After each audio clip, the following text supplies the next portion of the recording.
Hello everyone, this is science के। आज हम डिस्कस करने वाले हैं जनरल साइंस का एक इम्पोर्टेंट टॉपिक, और ये ऐसा टॉपिक है जहां से एक क्वेश्चन बनता है। टॉपिक है हमारा हाइड्रेटेड सोल्ट, और इसी टॉपिक का एक सेकंड हेडिंग होता है वाटर ऑफ क्रिस्टलाइजेशन। मतलब क्या है, दोनों हेडिंग्स का समझते हैं। हाइड्रेटेड सोल्ट का मतलब होता है ऐसे सोल्ट, पहले तो सोल्ट का मतलब समझिए। सोल्ट जैसे कि सोडियम क्लोराइड, हम नमक की बात करते हैं, कॉमन सोल्ट की। क्लियर, ऐसे सोल्ट की हम बात करेंगे। तो हाइड्रेटेड सोल्ट मतलब ऐसे सोल्ट जिसमें वाटर अमाउंट प्रेजेंट होती है, वाटर अमाउंट प्रेजेंट होती है। अब इस वाटर अमाउंट की जरूरत क्यों पड़ती है? क्योंकि अगर हमारे पास कोई सोल्ट है और अगर हम उसके क्रिस्टल बना रहे हैं, उसके हम दाने बनाना चाहते हैं, तो उसको एक फिक्स शेप देने के लिए, वो शेप उसकी बनी रहे, उसमें एक वाटर अमाउंट डाली जाती है। ऐसा नहीं कि मन मर्जी से कितना भी पानी डाल दिया, नहीं, उसमें फिक्स अमाउंट ऑफ वाटर डाला जाता है। और उस फिक्स अमाउंट ऑफ वाटर को जो क्रिस्टल बनाने में हेल्प करते हैं, क्रिस्टल मतलब दाने, टुकड़े, तो जो क्रिस्टल बनाने में हेल्प करती है उसी को बोला जाता है वाटर ऑफ क्रिस्टलाइजेशन। और उस सोल्ट को क्या बोला जाता है? Hydrated salt. ये जो वर्ड है हाइड्रेटेड यानी कि हाइड्रस, ये किसको रिप्रेजेंट करता है? वाटर को रिप्रेजेंट करता है। क्लियर?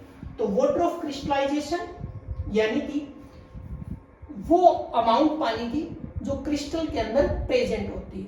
और हाइड्रेटेड सोल्ट मतलब ऐसा सोल्ट जिसमें पानी मौजूद होता है, वाटर मौजूद होता है, वाटर प्रेजेंट होता है। कैसे? एग्जांपल समझते हैं। यानी कि जैसे बात की जाए कॉपर सल्फेट की, किसकी बात करते हैं? Copper sulphate, CuSO4। ठीक है, ये कॉपर सल्फेट पहला सोल्ट है, और इसमें जो वाटर अमाउंट होती है वो 5 होती है, 5H2O। कितने होते हैं? 5H2 होते हैं। तो वाटर मॉलिक्यूल इसमें 5 होते हैं। इसका नेम क्या है? इसको वैसे तो हम बोलते हैं कॉपर सल्फेट। क्लियर? इसका लेकिन जो क्वेश्चन पूछा जाता है उसमें इसका जो ऑप्शन मिलता है वो इसका नेम मिलता है, इसको बोलते हैं ब्लू वाइट्रोल। क्या बोलते हैं? ब्लू वाइट्रोल। ठीक है, ब्लू वाइट्रोल यानी कि नीला थोथा, ये वर्ड मिलेगा, नीला थोथा। ठीक है, तो कॉपर सल्फेट में कितने होते हैं? 5 मॉलिक्यूल होते हैं, 5H2O। ठीक है, कितने होते हैं? 5 होते हैं। उसके बाद अगर बात की जाए, एक होता है आयरन सल्फेट, FeSO4, इसमें होते हैं 7। तो इसको बोलते हैं आयरन सल्फेट। और इसको अगर देखो, ऊपर वाले को अगर हम पूरा लिखें तो कॉपर सल्फेट 5 को बोला जाता है पेंट, तो यहां पे बन जाएगा पेंटाहाइड्रेट, ये इसका पूरा नेम है। ठीक है, ऑप्शन में आपको या तो ये मिलेगा कॉमन नेम, इसको हम क्या बोलते हैं? कॉमन नेम, यानी कि साधारण भाषा में हम इसको क्या कहते हैं, और ये है इसका केमिकल नेम। तो केमिकल नेम में अगर मिलेगा तो केमिकल नेम आपको ऑप्शन में इतना ही मिलेगा, कॉपर सल्फेट, और यहां पर इतना ही मिलेगा, आयरन सल्फेट। आगे वाला नहीं मिलेगा, आगे वाला मतलब पेंटा, ये नहीं मिलेंगे। और या ये कॉमन नेम मिलेगा ब्लू वाइट्रोल। नेक्स्ट है आयरन सल्फेट, इसमें होते हैं 7। तो इसको देखो, आयरन सल्फेट को बोला जाता है ग्रीन वाइट्रोल। क्या बोला जाता है? ग्रीन वाइट्रोल।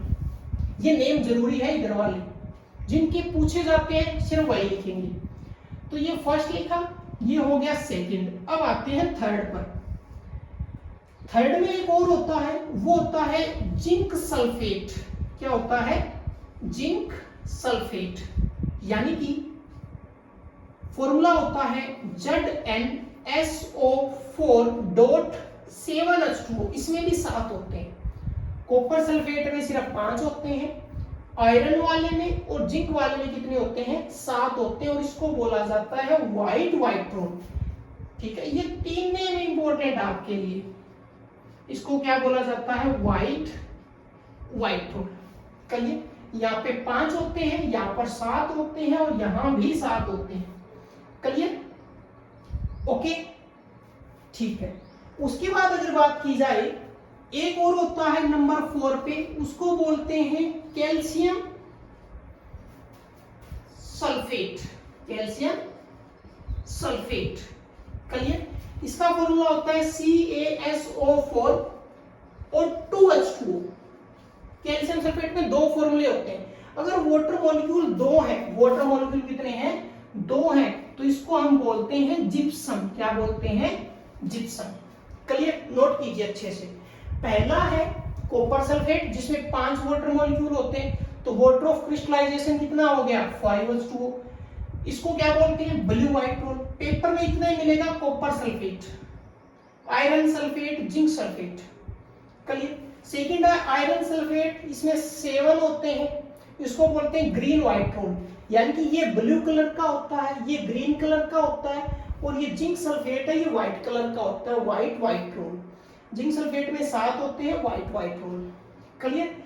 कैल्शियम सल्फेट में कितने होते हैं, 2 अगर है, 2 वाटर मॉलिक्यूल है, तब तो बोला जाएगा जिप्सम।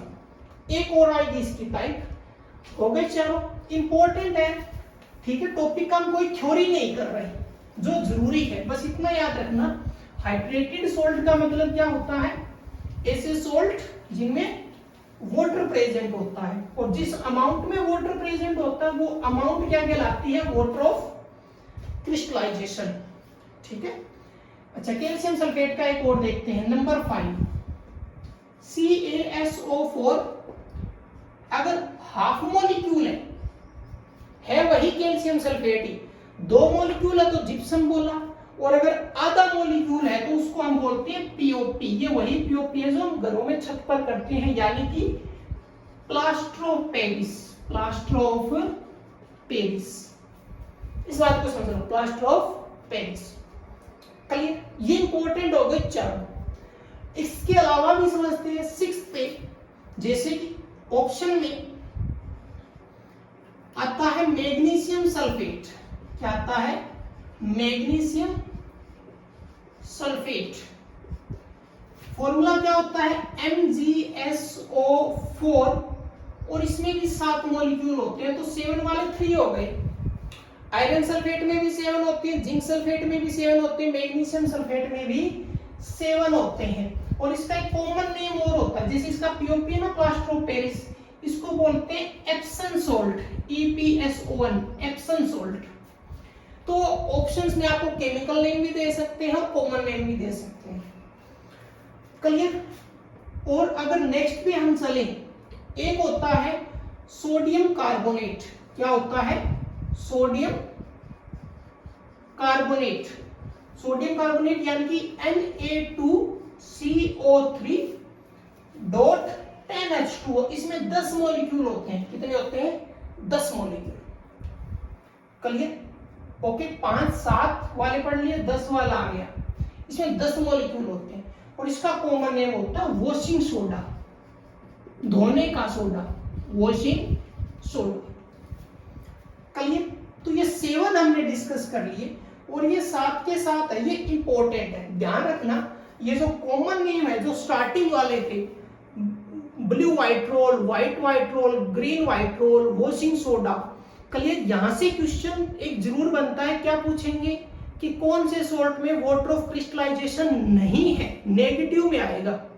कौन सी में आएगा, नेगेटिव फॉर्म में आएगा। तो जहां जिन जिन में होते हैं, और जो इंपॉर्टेंट है 7 हमने लिख लिए।